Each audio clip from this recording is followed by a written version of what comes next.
نحمدو و نصلی علی رسول الکریم اما بعد فاعوذ باللہ من الشیطان الرجیم بسم اللہ الرحمن الرحیم وعباد الرحمن الذین یمشون علی الارض ہونا وإذا خاطبهم الجاہلون قالوا سلاما صدق اللہ مولانا العظیم وقال اللہ تبارک و تعالی فی شان حبیبہ بسم اللہ الرحمن الرحیم ان اللہ وملائكته يصلون على النبي يا أيها الذين آمنوا صلوا عليه وسلموا تسليما اللهم صل على سيدنا ومولانا محمد وعلى آله وأصحابه أجمعين. سامعین، آپ اور ہم سب یہاں آج اکٹھے ہوئے ہیں بڑے محبت اور پیار سے. آپ سب کو دیکھ کر، آپ سب سے مل کر بہت مسرت اور خوشی محسوس ہو رہی ہے، اور آپ دوستوں کی طرف سے بے شمار مرتبہ اس ناچیز کو یاد دہانی کرائی گئی کہ آپ آئیں. مجھے کہا گیا کہ آپ آئیں. اللہ تعالیٰ کو شاید آج ہی منظور تھا کہ یہاں آنا اور اس طرح کی محفل کا انعقاد وہ آج ہو گیا. تو جو اللہ تعالیٰ چاہتا ہے وہی ہوتا ہے. بے شمار مرتبہ ہم ارادے کرتے ہیں اور کوشش بھی کرتے ہیں، اپنی توانائی بھی صرف کرتے ہیں، لیکن وہ کام ہو نہیں پاتا. اور بعض اوقات ہم صرف ارادہ کرتے ہیں، کوئی زیادہ کوشش نہیں ہوتی اور وہ کام ہو جاتا ہے. تو ہمیں نیت اور عمل کا حکم دیا گیا ہے کہ نیت باندھو، اور پھر کہا گیا ہے کہ کوشش کرو. اور یہ نہیں ہمیں کہا گیا ہے اللہ تعالیٰ کی طرف سے کہ تمہیں رزلٹ ایسا ملے گا یا ویسا ملے گا. ہمیں کہا گیا ہے کہ نیت کرو اور ٹھیک نیت کرو، درست نیت کرو، جو کہ بڑا کٹھن کام ہے. ہم کہتے ہیں کہ ہم دین سیکھ گئے، ہم نے کتابیں پڑھ لی ہیں، ہم نے مسائل یاد کر لیے ہیں، ہم دین سیکھ گئے، ہم اسلام سیکھ گئے ہیں، ہمیں ایمان مل گیا ہے. تو اب ہم مکمل مسلمان مومن بن چکے ہیں. لیکن ذرا اندازہ کیجئے کہ جس کام کو ہم سمجھتے ہیں کہ جان گئے، اس کی ابتدا ہوتی ہے نیت سے، ارادے سے، اور اس کے بعد باری آتی ہے عمل کی. اب نیت ہمارے کیسی ہونی چاہیے؟ وہ اللہ تبارک و تعالیٰ فرماتا ہے کہ نیت تمہاری ہونی چاہیے خالص،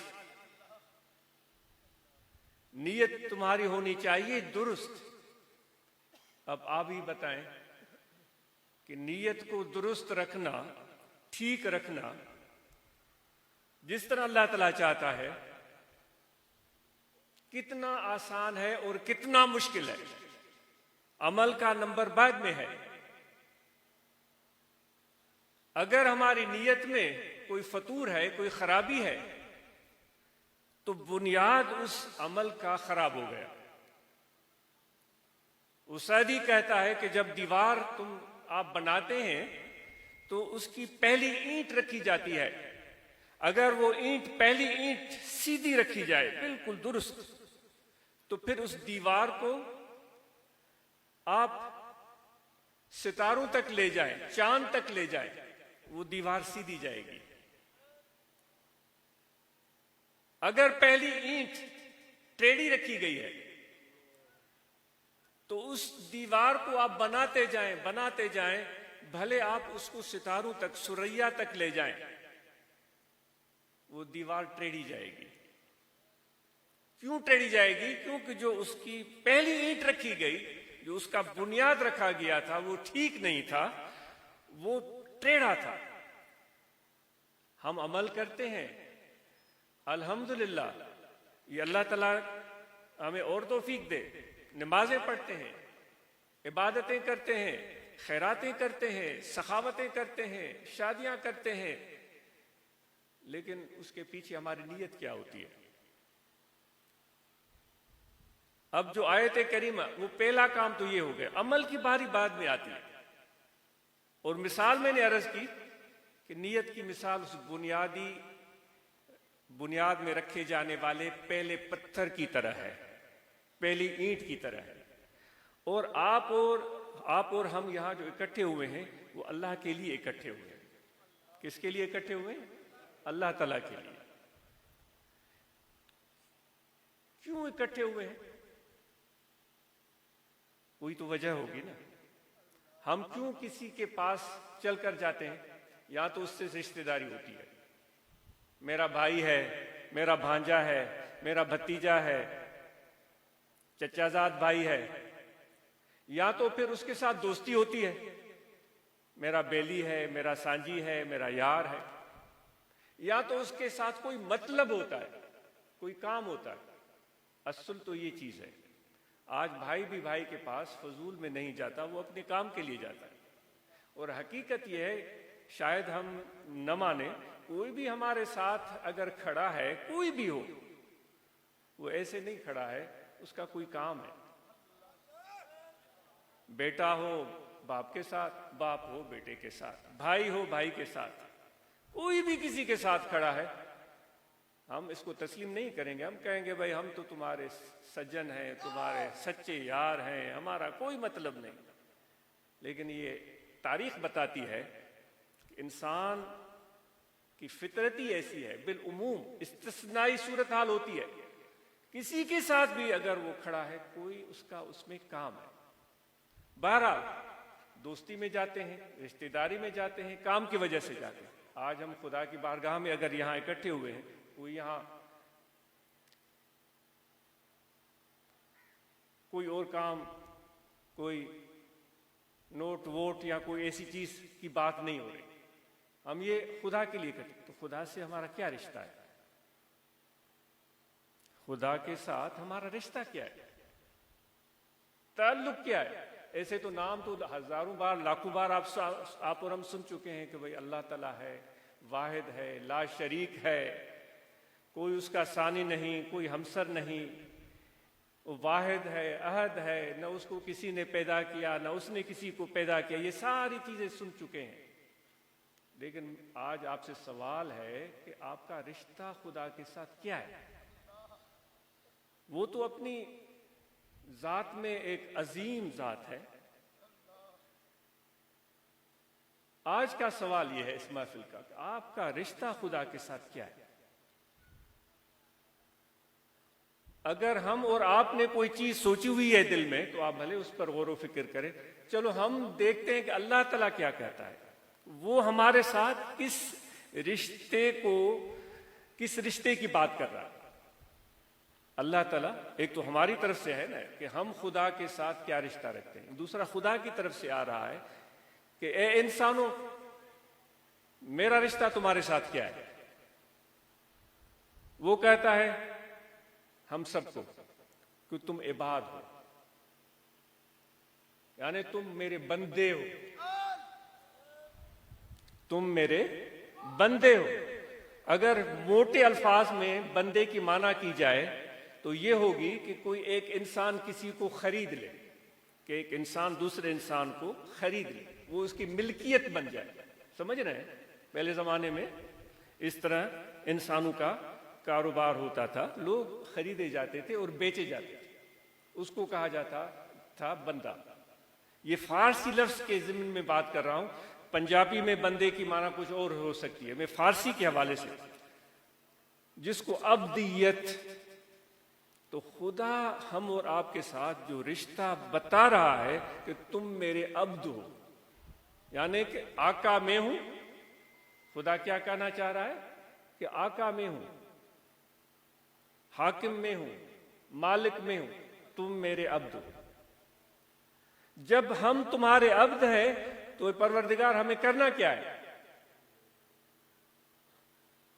تو خدا فرماتا ہے کہ تمہیں میرے اطاعت کرنی ہے، میری فرمان برداری کرنی ہے، میرے حکم کو ماننا ہے۔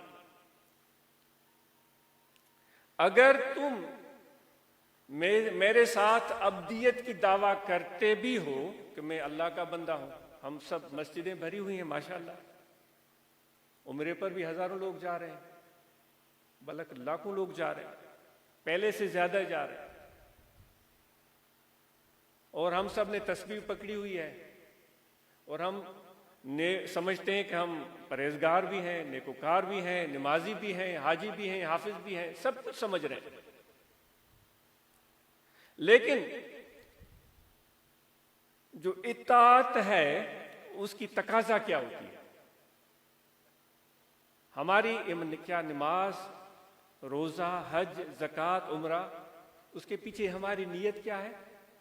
اور خدا اطاعت کی وجہ سے ہم سے کیا چاہتا ہے؟ کیا ہم نے کوئی مطلب، مفاد، مقصد ذہن میں رکھ کر یہ چیزیں اختیار کی ہوئی ہیں کہ ہم یہ کریں گے تو ہمیں یہ ملے گا، ہمیں یہ کریں گے ہمیں وہ ملے گا؟ لیکن خدا کہتا ہے کہ تم اگر اب اس طرح فرمائشیں ہم اگر کریں خدا سے، اگر ہم فرمائشیں کریں کہ یہ کام ہونا چاہیے، بنگلہ بن جانا چاہیے، نوکری مل جانی چاہیے، زمین مل جانی چاہیے، عزت مل جانی چاہیے، یہ ملنا چاہیے، ہم دعائیں تقریب ہماری کچھ اس سے ملتی جلتی ہیں، تو پھر تو خدا کہتا ہے پھر تم عبد تو نہیں ہوئے، پھر تو تم آقا بن گئے، کیوں فرمائشیں کر رہے ہو؟ آپ کو سمجھ میں آ رہی ہے بات؟ نہیں آ رہی ہے تو اس کو سمجھنے کی کوشش کریں۔ اللہ تعالیٰ ہم کیوں اکٹھے ہوئے ہیں؟ خدا کے ساتھ رشتہ ہے۔ آپ کے دل میں کیا چیز ہے وہ آپ جانتے ہیں کہ کیا رشتہ ہے آپ خدا کے ساتھ۔ اب ہم کہہ رہے ہیں کہ خدا نے ہمیں اپنے ساتھ کس رشتے کے حوالے سے یاد کیا ہے، خدا کیا ہمارے ساتھ رشتہ بنا رہا ہے؟ وہ کہتا ہے کہ میں آقا ہوں، تم میرے عبد ہو، اور عبد کا کام ہے حکم کی فرمان برداری کرنا۔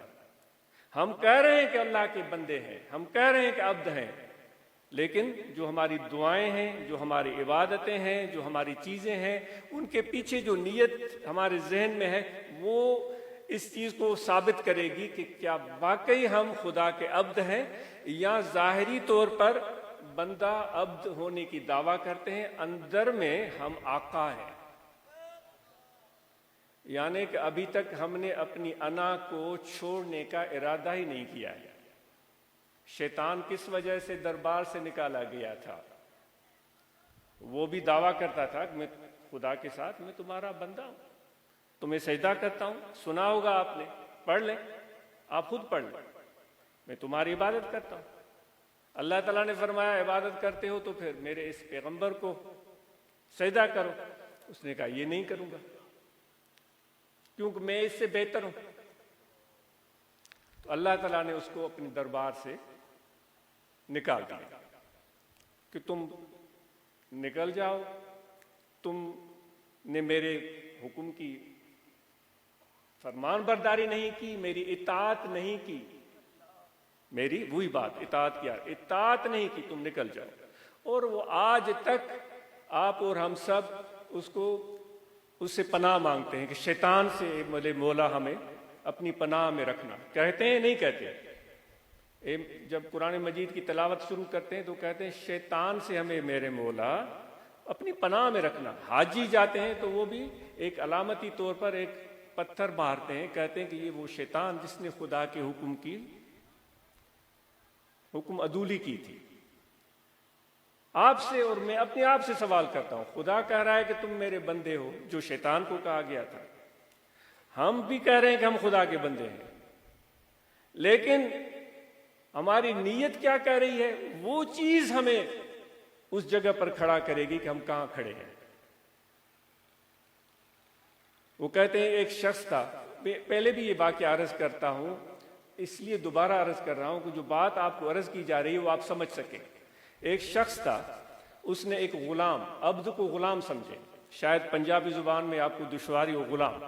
اس نے جا کر بازار سے ایک غلام خریدا، خرید کر گھر لایا۔ یہ سعدی رحمۃ اللہ علیہ غالباً گلستہ میں بیان کرتے ہیں۔ جب پہلی مرتبہ خرید کر کے لایا تو وہ پتہ نہیں کس دور دراز ملک سے بیچارے کو کسی فوج نے حملہ کر کے اس کو قیدی بنایا ہوگا، پھر اس کو غلام بنایا ہوگا، پھر اس کو بیچا ہوگا. وہ بکتا بکتا بکتا اس شخص کے پاس پہنچا تو اس نے سوچا اس کی دلجوئی کروں، تو اس نے اس غلام سے کہا کہ اے میرے غلام، وہ پیار جتلا رہا ہے، آقا پیار تمہارا نام کیا ہے؟ تو غلام تھوڑی دیر کے لیے سوچتا رہا اور اپنی گردن نیچے کی اور ہاتھ باندھے اس نے کہا کہ اے میرے آقا، جس نام سے تو پکارے. تو اس کو تھوڑی تکلیف پہنچی کہ میں اسے پیار کر رہا ہوں اور یہ نام تک نہیں بتا رہا ہے. پھر اس نے دوسرا سوال کیا، اے میرے غلام، تمہیں کس رنگ کے کپڑے چاہیے؟ وہ تھوڑی دیر وہ غلام جس کو خرید کر لایا تھا سوچتا رہا. اس نے کہا، اے میرے آقا، جس رنگ کے کپڑے آپ کو پسند ہو میرے لیے وہ مجھے قبول. اس کو اور تھوڑا غصہ آیا، یہ میرا چند روپیوں کے عوض خرید کر لایا ہوں، میں پیار کر رہا ہوں، یہ سیدھے منہ بات نہیں کر رہا ہے، نام بھی نہیں بتایا، کپڑے کی رنگ کہہ دیتا سفید لباس پسند ہے، کہہ دیتا مجھے لال لباس پسند ہے. تیسرا سوال اس نے کیا، اے میرے غلام، تمہیں کس طرح کا کھانا پسند ہے؟ اس نے پھر اپنی گردن جھکائی، ہاتھ باندھے، کہا، اے میرے آقا، جو کھانا آپ میرے لیے پسند کریں. تو آقا ناراض ہو گیا، تو 2 ٹکے کا غلام ہے، میں تجھ سے پوچھ رہا ہوں، تم مجھے سیدھے منہ جواب بھی نہیں دیتے، الٹی باتیں کر رہے ہو. تو اس غلام کی آنکھوں سے آنسو بہہ پڑے. اس نے کہا کہ اے میرے آقا، جب آپ میرے آقا ہیں اور میں آپ کا غلام ہوں تو مرضی آپ کی چلے گی، میری نہیں چلے گی. اگر میں اپنی مرضی پر عمل کرنا شروع کر دوں پھر میں غلام نہیں رہوں گا، میں پھر غلام نہیں رہوں گا. اے میرے بھائی، ہم خدا کے بندے کہلواتے ہیں، لیکن ذرا سی آزمائش خدا کی طرف سے کیا آتی ہے، ذرا سی تکلیف کیا آتی ہے، ذرا سی پریشانی کیا آتی ہے، ہم ناراض ہو جاتے ہیں، ہم غصے میں آ جاتے ہیں. اور دعویٰ پر دعویٰ ہے کہ بھائی میں نمازی بھی ہوں، میں اللہ کا بندہ بھی ہوں، اور اللہ چاہتا ہے کہ تم میری اطاعت کرو. اور ہم یہ بھی کہتے ہیں کہ جو ہمیں اس دنیا میں مل رہا ہے وہ خدا کی طرف سے ہے، خوشی بھی اس کی طرف سے، غم بھی اس کی طرف سے، کامیابی اس کی طرف سے، ناکامی اس کی طرف سے، جو کچھ بھی مل رہا ہے وہ خدا کی طرف سے.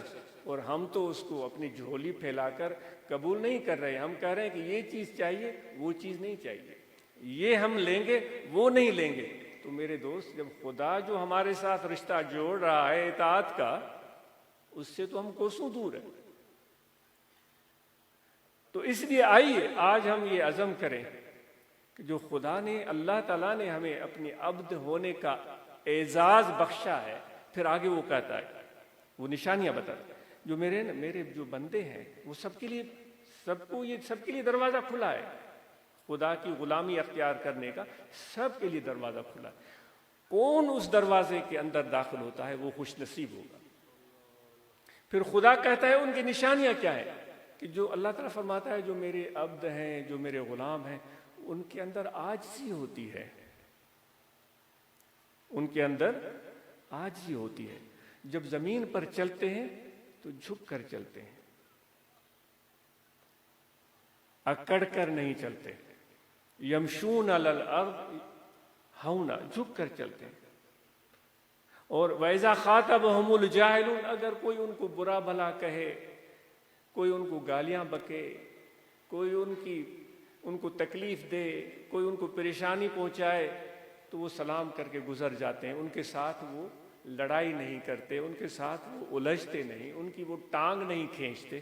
اللہ تعالیٰ فرماتا ہے یہ ہیں میرے غلام، یہ ہیں ان کی نشانیاں، یہ ہیں ان کی علامتیں.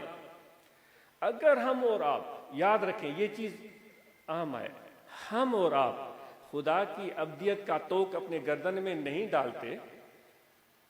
توق پرانے زمانے میں وہی غلاموں کو ایک گردن میں ڈالا جاتا تھا جو علامت ہوتی تھی کہ یہ غلام ہے. ایک کسی لکڑی کا یا کسی چیز کا ایک توق ان میں ڈالا جاتا تھا، یا کپڑا ہوگا تو یہ غلام. اگر اللہ تعالیٰ کی عبدیت کا توق اگر ہم گلے میں نہیں ڈالتے اور اپنی فخر اور انا کو ہم قائم رکھتے ہیں، جس میں ہم بڑے مشہور ہیں، اپنے فخر اور انا کو ہم قائم نہیں رکھتے اور ابدیت کی حقیقت کو سمجھ ہی نہیں پاتے، سجدوں پر سجدے بھی کیے، رکوع پر رکوع بھی کیے، عبادتوں پر عبادتیں بھی کیے، لیکن سمجھ میں نہیں آئی بات تو یہ سمجھ نہیں آئی کہ خدا کے ابدیت کو دل سے قبول کر لیتے اور اس کی غلامی کو ہم سمجھ پاتے، وہ چیز ہمیں سمجھ نہیں آئی۔ اس لیے ہم ایسے ہی اکڑ کر چلتے رہے، انا پرست بنے رہے، خوددار، اور اپنی پرائیڈ پر ہم فخر کرتے رہے کہ میں چودھری، میں وڈیرا، میں یہ، میں وہ۔ تو پھر ایک دن ایسا آئے گا کہ کسی نالائق شخص کے خدمت میں ہمیں اپنی وہ انا قدموں میں ڈالنی پڑے گی، کسی نالائق شخص کے، کسی ایسی جگہ پر جو اس قابل ہی نہیں کہ تم اپنی انا کو وہاں قربان کرو، تم اپنے آپ کو اس کے حوالے کر دو۔ بھائی طریقت میں جو ہم راستہ اختیار کرتے ہیں، طریقت میں ہم مرشد پکڑتے ہیں، اس کو رہنما بناتے ہیں اور اس کے نقش قدم پر چلتے ہیں، در حقیقت یہ ہم اپنی پرائیڈ، اپنا فخر، اپنی انا اس پر قربان کرتے ہیں۔ اس لیے کہا جاتا ہے کہ ہر ایک کو ہاتھ میں ہاتھ دینا نہیں چاہیے، ہر ایک کے ہاتھ میں ہاتھ نہیں دینا چاہیے۔ اے بسا ابلیس آدم روح ہست، پس بہر دستے نبایت داد دست۔ بہت سارے لوگ ہم کہتے ہیں یہ ہمارا مسیحا ہوگا، یہ ہمارا رہنما ہوگا، یہ ہمارا، میں سیاسی باتیں نہیں کر رہا ہوں، میں طریقت کی باتیں عرض کر رہا ہوں۔ یہ ہمارا رہنما، یہ ہمیں سکھائے گا، یہ ہمیں انسان بنائے گا، یہ ہمیں جینا سکھائے گا۔ پھر کبھی اس کے پیچھے، کبھی اس کے پیچھے، کبھی اس کے پیچھے۔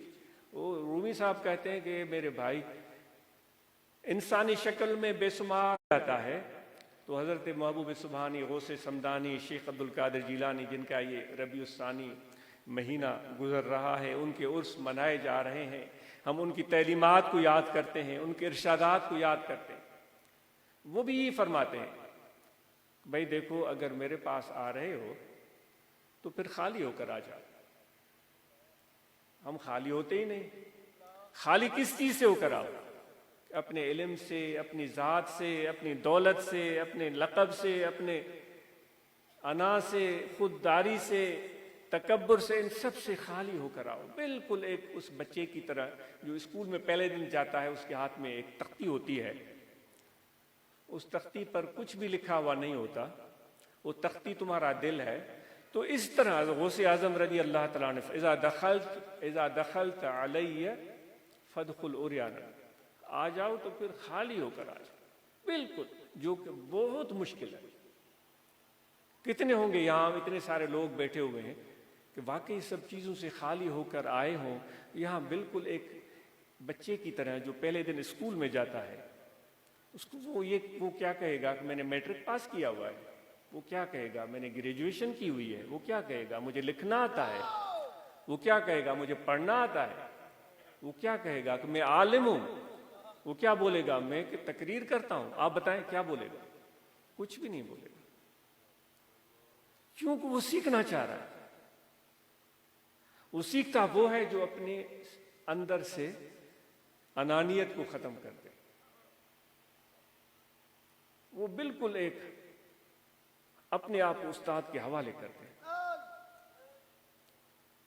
وہ پھر غوث اعظم رضی اللہ تعالیٰ نے فرماتے ایسے بھی نہ آؤ نا، ایسے آؤ کہ تم میرے، وہ الفاظ ان کے ہیں کہ جو میرے دروازے کی چوکھٹ ہے، غوث اعظم محبوب سبحانی رضی اللہ تعالیٰ نے فرماتے میرے جو دروازے کی چوکھٹ ہے نا، اس کو اپنا سرانہ بنا دو، اب وہاں پڑے رہو۔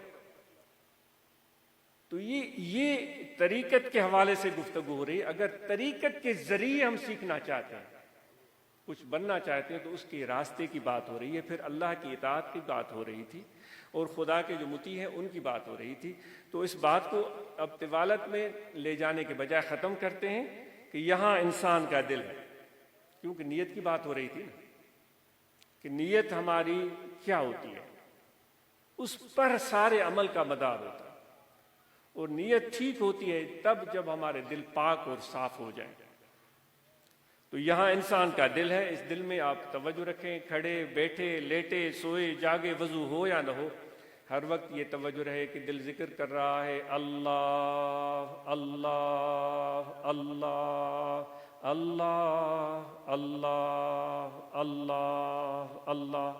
یہ نقش بندی سلسلے کا ذکر خفی ہے۔ اصل بات تو ہے مرشد سے محبت، یہ ہے بنیاد، اور اس کے ساتھ روحانی تعلق، اور پھر صحبت، اور اس کے ساتھ ذکر۔ ذکر اگر مرشد کی محبت کے بغیر ہو تو اس کا فائدہ ہوتا ہے، لیکن مکمل فائدہ نہیں ہوتا۔ پورا فائدہ تب ہوتا ہے جب مرشد کے ساتھ پکی محبت ہو اور ادب ہو اور عقیدت ہو، اور یہ سمجھے کہ یہاں سے مجھے فیض ملے گا، انہی کے سینے سے حضور علیہ الصلوۃ والسلام کا فیض ملے گا، انہی کی صحبت سے ہمیں رہنمائی اور راستہ ملے گا جو میری دنیا آخرت کی کامیابی کا ذریعہ ہے، اور پوری طرح یکسو ہو جائے اور تعلق قائم کر لے اور پھر ذکر کرے، تو اس کے قلب کو پاکی حاصل ہوتی ہے، اس کی سوچوں کو صفائی حاصل ہوتی ہے، اس کی نیت کو درستگی ملتی ہے۔ اس دنیا میں جو کچھ ہو رہا ہے اس کے پیچھے جو اللہ تبارک و تعالیٰ کی حکمتیں پوشیدہ ہیں وہ اس کے سامنے کھلتی جاتی ہے۔ وہ بات بات پر وہ چیختا چلاتا نہیں ہے، شکوہ شکایت نہیں کرتا۔ وہ ہمارے سندھ کے بزرگ شاہ عبدالطیب بھٹائی رحمۃ اللہ علیہ فرماتے ہیں، اچو سورن واریوں کئیوں سور پچار، اے دردوں کے مارے ہوئے میرے دوستو۔ وہ سندھی کے اشعار ہیں، میں ترجمے کی کوشش کر رہا ہوں۔ وہ دردوں کے مارے ہوئے میرے دوستو، آؤ مل کر بیٹھتے ہیں، اپنے اپنے ان درد کو یاد کرتے ہیں، اپنے دردوں کو یاد کرتے ہیں۔ پھر کہتے ہیں کہ کسی کو درد کم ہے، کسی کو درد زیادہ ہے۔ وہ حضور نے بھی فرمایا ہے کہ دنیا جو ہے یہ تکلیف کی جگہ ہے۔ بھائی گرمیوں کی موسم میں تغاری سر پر اٹھا کر مزدور جب چلتا ہے اور دیوار کی چنائی کرتا ہے تو یہ آسان کام تو نہیں ہے نا۔ گرمی کے موسم میں کوئی ٹریکٹر چلا رہا ہوتا ہے زمین میں، کوئی آسان کام تو نہیں ہے نا۔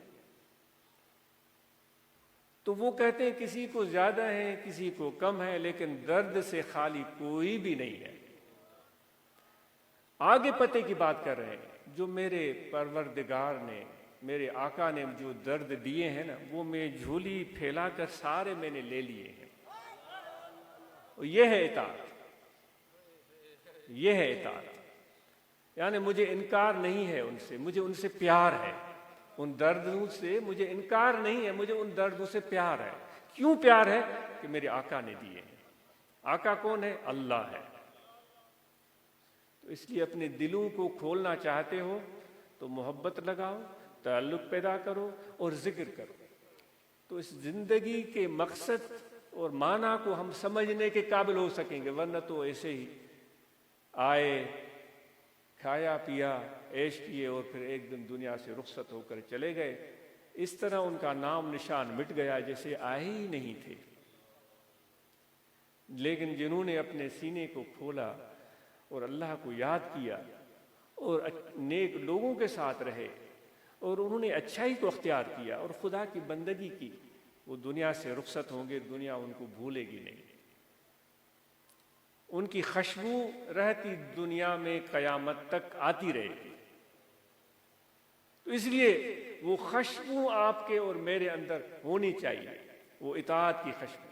تو یہ ذکر یہ ہے کہ آپ توجہ دل کی طرف کریں، سانس آتا جاتا رہے، وضو ہو یا نہ ہو، کہ دل ذکر کر رہا ہے اللہ اللہ اللہ اللہ اللہ اللہ۔ یہ خفی ذکر ہے، اس میں زبان کا کوئی واسطہ نہیں ہے، یہ دل کا ذکر ہے اور یہ خاص ذکر ہے۔ یہ دل کا ذکر خاص ذکر ہے اور بہت سارے لوگوں کو سمجھ نہیں آتی، اس کی حقیقت تک پہنچ نہیں پاتے۔ بہت کم لوگ ہیں جو اس ذکر کے قلبی کی حقیقت کو سمجھ جاتے ہیں۔ جو سمجھ جاتے ہیں ان کی زندگی آسان ہو جاتی ہے۔ دست بکار دل بیار، ہاتھ کار والے دل یار والے۔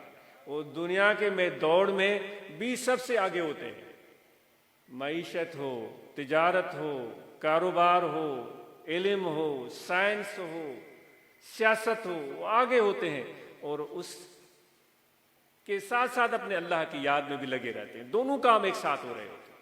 تو آئیے کہ آج ہم دونوں کام شروع کریں، اپنا کاروبار بھی کریں اور ذکر بھی کریں، اللہ اللہ اللہ اللہ، یہ ایسے دل کو یاد آ جائے، اور مراقبہ کریں، فجر یا کسی بھی ٹائم ختم شریف پڑھیں، آپ کو طریقہ کار معلوم ہو جائے گا، اور وہ ختم شریف حضور علیہ الصلوۃ والسلام کی بارگاہ میں پیش کریں، اور جو طریقہ عالیہ کی تعلیمات ہیں، اور پھر مراقبہ کریں یکسوئی کے ساتھ، آنکھیں بند کر کے دل میں اللہ اللہ اللہ، اور ہم سب نماز پنجگانہ ادا کریں، رمضان کے مہینے میں روزے رکھیں، زکوٰۃ جن پر واجب وہ زکوٰۃ ادا کریں، جن پر حج فرض ہے وہ حج ادا کریں، اور آپ اور ہم سب جو اب آپ خلفاء فقراء یہاں آئے ہیں، اپنے اپنے تنظیمی تبلیغی کاموں کو جاری رکھیں۔ اللہ تعالیٰ آپ اور ہم سب کا آنا قبول فرمائے، آپ کی جو امیدیں ہیں، جو دعائیں ہیں، اللہ تعالیٰ قبول فرمائے، آپ کو زندگی میں بہت ساری کامیابیاں اور آسانیاں عطا